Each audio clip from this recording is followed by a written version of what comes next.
श्री स्वामी समर्थ.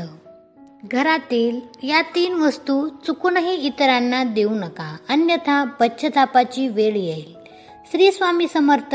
नमस्कार मित्रांनो, आमच्या चॅनलमध्ये आपल्या सर्वांचे स्वागत आहे.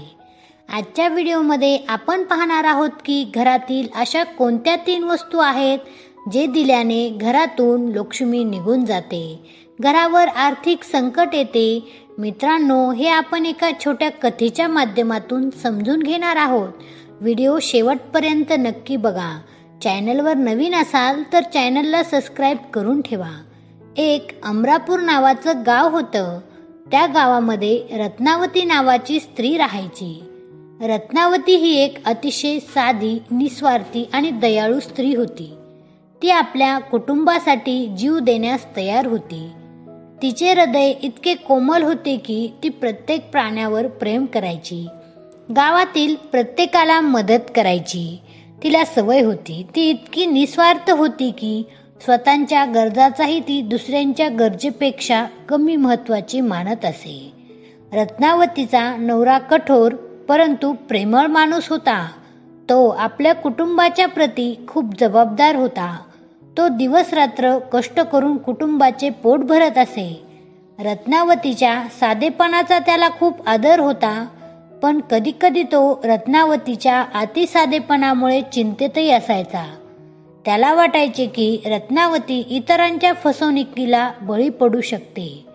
रत्नावतीची सासू आणि सासरे हे खूप कठोर स्वभावाचे होते. त्यांना रत्नावतीचा साधेपणा आवडत नसे. त्यांना वाटायचे की रत्नावती खूप मूर्ख आहे. ते नेहमी रत्नावतीला काम करण्यासाठी लावून ठेवायचे, पण रत्नावती त्यांच्या कामाला कधीच नकार देत नसे. एकदा गावात एक साधू आला. तो खूप भोळ्या लोकांना फसवून त्यांच्याकडून पैसा घेत असे. साधूने रत्नावतीला सांगितले की त्याच्याकडे एक असा ताबीज आहे जो घरात सुख समृद्धी आणतो. रत्नावतीने साधूच्या बोलण्यावर विश्वास ठेवून तो ताबीज घेतला, पण तो ताबीज फक्त एका फसवणूक होता. साधूने घेतलेला पैसा खर्च करून तो गाव सोडून पळून गेला.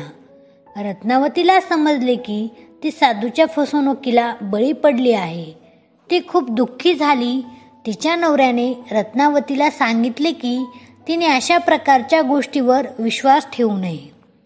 रत्नावतीने साधूच्या फसवणुकीत पैसे गमावल्याची बातमी जेव्हा तिच्या सासू सासऱ्यांच्या कानावर पडली, तेव्हा ते रत्नावतीवर जोरदार ओरडले. त्यांना वाटले की रत्नावतीने आपली सर्व बचत गमावली आहे. त्यांनी तिला मूर्ख आणि बेफान म्हटले. रत्नावतीचे मन फार दुखावले. तिला वाटले की तिने आपल्या कुटुंबावर मोठे संकट आणले आहे. तिचा नवरा जो नेहमी तिचे समर्थन करायचा, तोही यावेळी तिच्यावर खूप संतापला. त्याला वाटले की रत्नावतीने त्याचा विश्वासघात केला आहे. रत्नावतीला एकच आधार होता, तो म्हणजे तिची आई. तिची आई तिला सांत्वन देत म्हणाली, मुलगी, यात तुझा काही दोष नाही.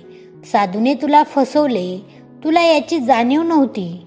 रत्नावतीच्या आईच्या शब्दामुळे तिला थोडीशी शांती मिळाली, पण तिच्या मनात एक प्रश्न राहिला की तिने इतरांवर विश्वास ठेवणे बंदच करावे का? एक दिवस रत्नावतीची मैत्रीण लीलावती घरी आली. ती खूप उदास दिसत होती. रत्नावतीने तिला विचारले, लीलावती, काय झालं? तुला इतकं उदास का वाटतं? लीलावतीने आपल्या डोळ्यात पाणी आणत सांगितले, रत्नावती, माझ्या घरी एक मोठी समस्या उभी आहे. माझ्या घरातून एक पेटी चोरीला गेली आहे. त्या पेटीत माझ्या आईच्या लग्नाच्या काळी दिलेले सोने होते. मला ते सोने खूप प्रिय होते. आता मला काय करावे हेच समजत नाही.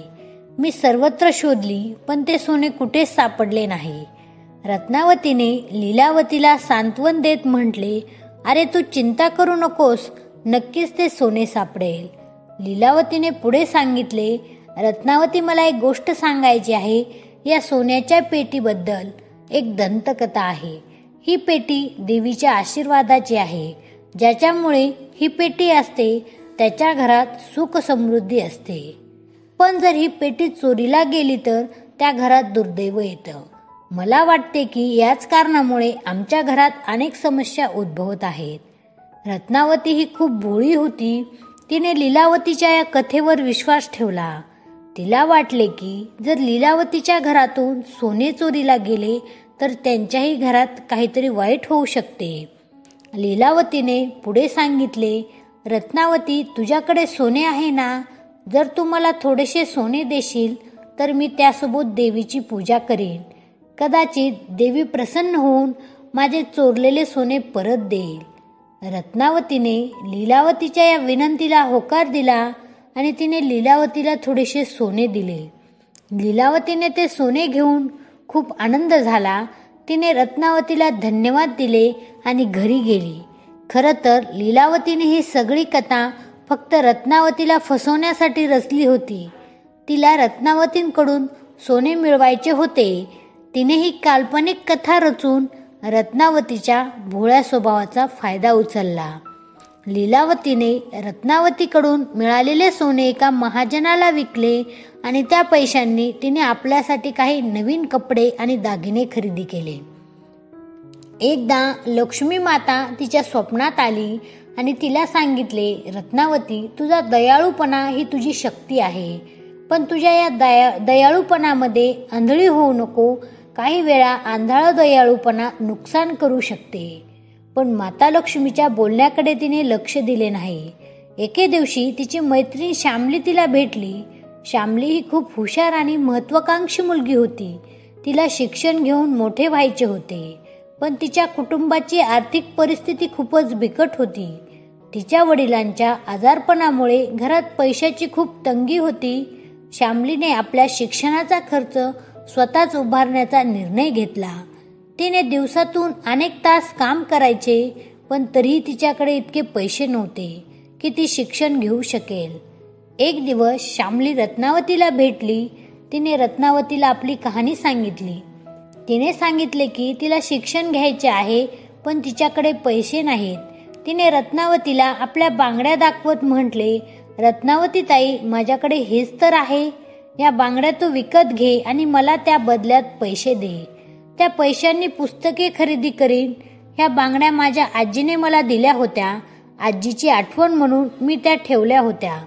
श्यामलीची ही विनंती ऐकून रत्नावतीला खूप वाईट वाटले. तिला श्यामलीची ही अवस्था पाहून खूप दया आली. तिने श्यामलीला सांगितले, श्यामली, तुझ्या बांगड्या तू कुणालाही विकू नकोस. ती तुझ्या आजीची आठवण आहे. त्यामुळे तू एक काम कर, मी तुला माझ्या बांगड्या देते. तू त्या विक आणि त्या पैशातून तू पुस्तक घेऊन ये. लीलावतीने श्यामलीच्या दुःखद कथेवर विश्वास ठेवला. तिला वाटले की श्यामली खूप मेहनती आणि हुशार मुलगी आहे. तिने शिक्षण घेऊन आपले जीवन बदलले. त्यामुळे तिने श्यामलीला आपल्या बांगड्या दिल्या. खरं तर श्यामलीने ही सगळी कथा फक्त रत्नावतीला फसवण्यासाठी रचली होती. तिला रत्नावतीकडून बांगड्या मिळवायच्या होत्या. तिने ही काल्पनिक कथा रचून रत्नावतीच्या दयाळूपणाचा फायदा उचलला. श्यामलीने रत्नावतीकडून मिळालेल्या बांगड्या एका महाजनाला विकल्या आणि त्या पैशाने तिने आपल्यासाठी काही नवीन कपडे खरेदी केले. नंतर एके दिवशी तिच्या शेजारी राहणारी तिची जिवलग मैत्रीण सरस्वती ही तिच्या घरी आली. सरस्वती ही एक हुशार आणि मेहनती मुलगी होती. तिला वाचन आणि लिहिणे खूप आवडायचे. ती नेहमी नवीन ज्ञान मिळवण्याचा प्रयत्न करायची, पण ती गरीब कुटुंबातून आली होती. तिच्या घरात अनेकदा अन्नधान्याचा तुटवडा असायचा. एक दिवस सरस्वतीच्या घरी पाहुणे आले. ते दूरचे नातेवाईक होते. सरस्वतीच्या आईने घराची स्वच्छता करण्यास सुरुवात केली, पण घर स्वच्छ करण्यासाठी आवश्यक असलेला झाडू कुठेच सापडत नव्हता. त्यामुळे ती खूपच चिंतेत झाली.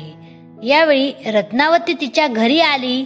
तिने सरस्वतीच्या आईला चिंतेत पाहून विचारले, काय झाले आई, तुम्ही इतकी चिंतेत का वाटता?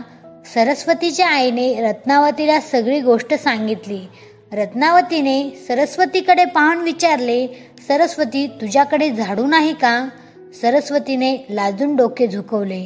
तिला वाटले की रत्नावती तिच्यावर हसणार, पण रत्नावतीने तिच्यावर हसण्याऐवजी तिला आपल्या घरून झाडू आणून दिला. रत्नावती म्हणाली, सरस्वती, हा झाडू तुझ्यासाठी आहे. याचा वापर करून तू आपले घर स्वच्छ करू शकतेस. मी तुझ्या घरी नवीन झाडू घेऊन येईल. सरस्वतीला खूप आनंद झाला. तिने रत्नावतीला धन्यवाद दिले. तिने हा झाडू घेऊन आपल्या घराची स्वच्छता करण्यास सुरुवात केली. घर स्वच्छ झाल्यावर पाहुणे खूप खुश झाले. त्यांनी सरस्वतींची प्रशंसा केली.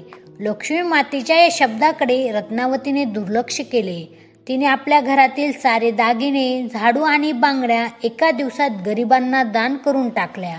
तिला वाटले की हे करून मी धार्मिक काम करत आहे. पण लक्ष्मी मातेच्या शब्दाचा खरा अर्थ लवकरच समजला. दागिने, झाडू आणि बांगड्या याचे काही खास महत्त्व असते. दागिने धनसंपत्तीचे प्रतीक असतात. झाडू शुद्धता आणि स्वच्छतेचे प्रतीक असते, तर बांगड्या सुख समृद्धीचे प्रतीक असतात. रत्नावतीने या वस्तूचे महत्त्व न समजता त्या दान करून टाकल्या. त्यामुळे लक्ष्मी माता तिच्यावर नाराज झाली. लवकरच रत्नावतीच्या घरात गरिबी आली. तिच्या नवऱ्याला नोकरी गमवावी लागली. घरची परिस्थिती खूपच बिकट झाली. रत्नावतीचं आर्थिक नुकसान झालं होतं. घरामध्ये ताणतणाव निर्माण झाला. ती फार दुःखी होते आणि ती देवाजवळ जाऊन देवाला भांडत असते की देवा, मी एवढं सगळं चांगलं वागून देखील माझ्यासोबत हे का घडलं. रात्री ती झोपली असताना तिला स्वप्नात तिचे दागिने, बांगड्या आणि झाडू दिसत असतो आणि मग महालक्ष्मी माता तिला दिसते. तेव्हा माता तिला म्हणते की तू हे संकट स्वतः ओढून घेतलं आहेस. तू तुझे दागिने दिलेस त्यामुळे घरातील सुख समृद्धी निघून गेली. तू झाडू दिलास त्यामुळे आर्थिक अडचण निर्माण झाली. तू बांगड्या दिल्यास त्यामुळे तुझं सौभाग्य म्हणजे तुझा नवरा अडचणीत आला. एका स्त्रीने कधीही आपले दागिने, बांगड्या आणि कपडे इतरांना चुकूनही देऊ नये. आणि एवढे बोलून माता लक्ष्मी निघून जाते. मग रत्नावतीला जाग येते आणि रत्नावतीला आपली चूक कळते. तर मित्रांनो, चुकूनही आपल्या घरातील झाडू, दागिने आणि बांगड्या ह्या 3 वस्तू इतरांना देऊ नये. दागिने घरातील सकारात्मक ऊर्जा वाढवतात. जेव्हा आपण दागिने देतो तेव्हा ही ऊर्जा कमी होते आणि त्यामुळे घरात नकारात्मक ऊर्जा वाढते. दागिने हे केवळ सोन्याचे किंवा चांदीचे तुकडे नसतात, तर ते भावनांचे प्रतीक असतात. दागिने आपल्याला आपल्या प्रियजनांना आठवण करून देतात. जेव्हा आपण दागिने देतो तेव्हा आपण आपल्या भावनाही देत असतो. दागिने हे लक्ष्मी मातेचे प्रतीक आहे. जेव्हा आपण दागिने देतो तेव्हा आपण लक्ष्मी मातेचा अपमान करत असतो. दागिने देणे म्हणजे आपल्या आर्थिक सुरक्षेला धोका देणे. भविष्यात आपल्याला गरज पडल्यास आपल्याकडे पैसे नसतील. दागिने देण्यामुळे आपल्या मनावर नकारात्मक परिणाम होऊ शकतो. आपल्याला पश्चाताप होऊ शकतो आणि आपल्याला आर्थिक अडचणी येऊ शकतात. दागिन्यांमध्ये घराची संपत्ती आणि सकारात्मक ऊर्जा सामावलेली असते. त्यामुळे दागिने देणे म्हणजे आपल्या घरातून सकारात्मक ऊर्जा बाहेर काढणे. हिंदू धर्मात बांगड्या लक्ष्मी मातेचे प्रतीक मानल्या जातात. लक्ष्मी माता धनसंपत्तीची देवी आहे. असे मानले जाते की बांगड्या घालून महिला लक्ष्मी मातेला आपल्या घरात आमंत्रित करतात. जेव्हा आपण बांगड्या देतो तेव्हा आपण लक्ष्मी मातेला आपल्या घरातून बाहेर काढत असतो. प्रत्येक गोष्टीला एक ऊर्जा असते. बांगड्यांमध्ये एक प्रकारची ऊर्जा असते. जेव्हा आपण बांगड्या देतो तेव्हा ही ऊर्जा आपल्या घरातून बाहेर जाते आणि त्यामुळे घरात नकारात्मक ऊर्जा वाढते. बांगड्या हे केवळ सोन्याचे किंवा चांदीचे तुकडे नसतात, तर ते भावनांचे प्रतीक असतात. बांगड्या आपल्याला आपल्या प्रियजनांना आठवण करून देतात. जेव्हा आपण बांगड्या देतो तेव्हा आपण आपल्या भावनाही त्यांना देतो. झाडूचा उपयोग घराची स्वच्छता करण्यासाठी होतो. स्वच्छता करताना आपण घरातील नकारात्मक ऊर्जा बाहेर काढतो. असे मानले जाते की झाडूत ही नकारात्मक ऊर्जा साठवली जाते. जर आपण झाडू इतरांना दिला तर ही नकारात्मक ऊर्जा आपल्या घरातून बाहेर जाण्याऐवजी दुसऱ्या घरात जाईल. लक्ष्मी माता धनसंपत्तीची देवी आहे. झाडू हा एक महत्त्वाचा साधन सामग्री आहे. जर आपण झाडू इतरांना दिला तर लक्ष्मी मातेचा अपमान होतो असे मानले जाते. वास्तुशास्त्रानुसार घरातील प्रत्येक वस्तूचे एक विशिष्ट स्थान असते. झाडूचे स्थान बदलले तर घरातील सकारात्मक ऊर्जा प्रवाह बिघडू शकतो आणि त्यामुळे आर्थिक समस्या उद्भवू शकतात. झाडू देणे म्हणजे आपल्या घरातील स्वच्छता व्यवस्था बिघडवणे. स्वच्छता ही समृद्धीचे प्रतीक आहे. जर आपण स्वच्छतेकडे दुर्लक्ष केले तर आपल्या घरात गरिबी येऊ शकते. आता आपण बघूयात कशा प्रकारे सुमित्रा ही माता लक्ष्मीच्या कृपेने श्रीमंत झाली. एकदा एक गाव होते. त्या गावी एक स्त्री राहत होती. तिचे नाव होते सुमित्रा. सुमित्रा खूपच गरीब होती. तिच्या घरात अन्नधान्याचा अभाव होता. दिवस रात्र ती काम करायची, पण तरीही तिची परिस्थिती सुधरत नव्हती. एक दिवस निराश झाल्याने सुमित्रा रडत रडत जंगलात गेली. तिच्या डोळ्यातून अश्रूचा ओलावा वाहत होता. ती म्हणाली, माता लक्ष्मी तुझ्या भक्तापैकी एक आहे, तरी सुद्धा तू माझ्यावर का कृपा करत नाहीस? हे ऐकून एक साधू तिच्या समोर आला. त्याने सुमित्राचे दुःख पाहून विचारले, बेटी तुला काय झाले आहे? सुमित्राने आपली सारी कहाणी साधूला सांगितली. साधू म्हणाले, बेटा निराश होऊ नकोस. माता लक्ष्मी प्रत्येकाला मदत करते. तुला फक्त थोडेसे धैर्य आणि श्रद्धा ठेवावी लागेल. साधूने सुमित्राला एक तुळशीचे रोप दिले आणि तिला सांगितले की ही तुळशी तुझ्या घरात सकारात्मक ऊर्जा आणेल आणि नकारात्मक ऊर्जा दूर करेल.